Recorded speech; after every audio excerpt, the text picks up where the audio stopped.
So I was originally going to cover a Kirby's Adventure Halloween hack, but that turned out to be just the same game with a spooky tile set. And since my last ROM hack video had that same disappointment, I wasn't going to go for a repeat. Elise is a Yumi Nikki like ROM hack game in an SM64 engine. I don't know what a Yumi Nikki is, but I do know what Mariniki is, and that anime made me cry. Or at least until I found out there was an OVA after the anime.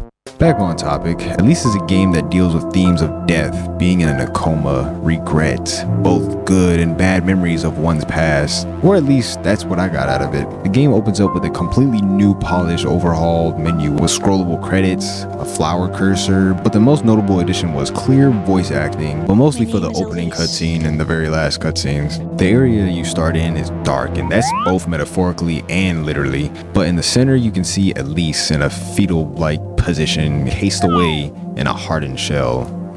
So in this game, as I mentioned before, you have to go through some of her memories of the past or within sequences that resemble how she would remember it.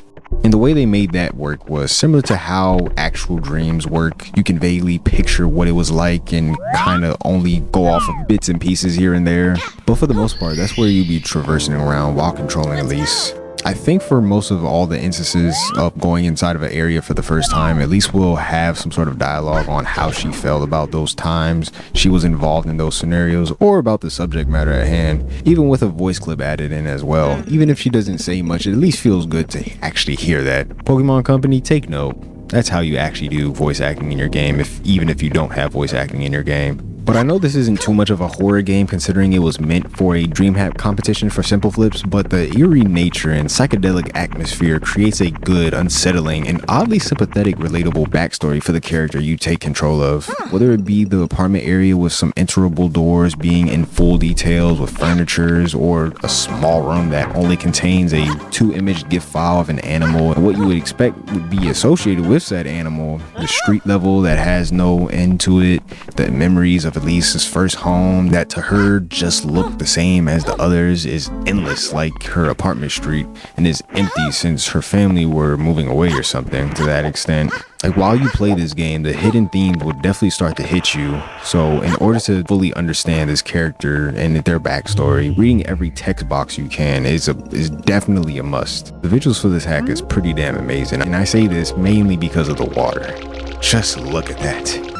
It looks so goddamn crisp. Like I don't even drink water, but I would drink the shit out of this water.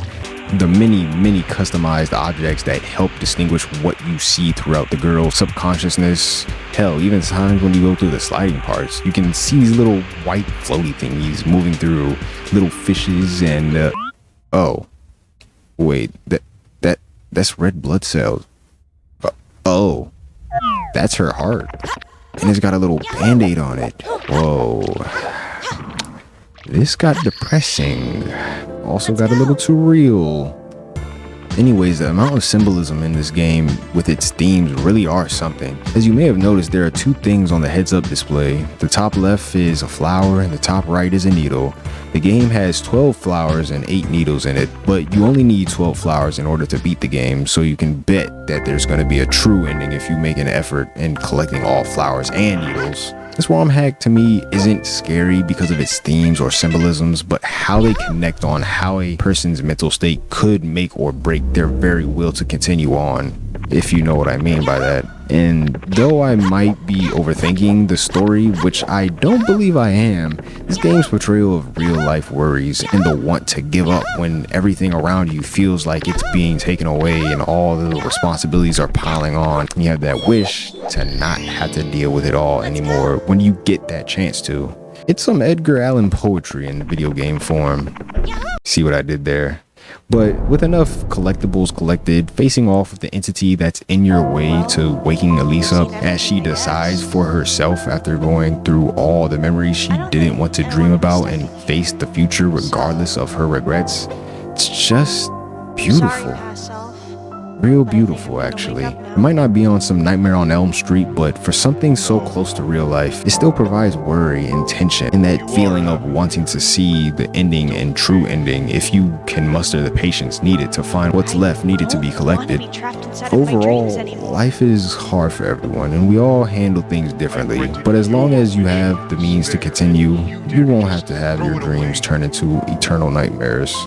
I know this wasn't the most scary Halloween eccentric like ROM hack as the other two, but I still found it fascinating to play, and good credits to the people involved, which apparently there was a lot and within good reasons. So frankly, I'll probably try to list them all the people down below in the description, and you can all try to follow them and find out what they have done. But until next time, Halloween beans. I ain't gon' let it get to me, I'm just gon' creep down in Pumpkin Hill. I got to find my lost piece. I know that it's here, I can sense it in my feet.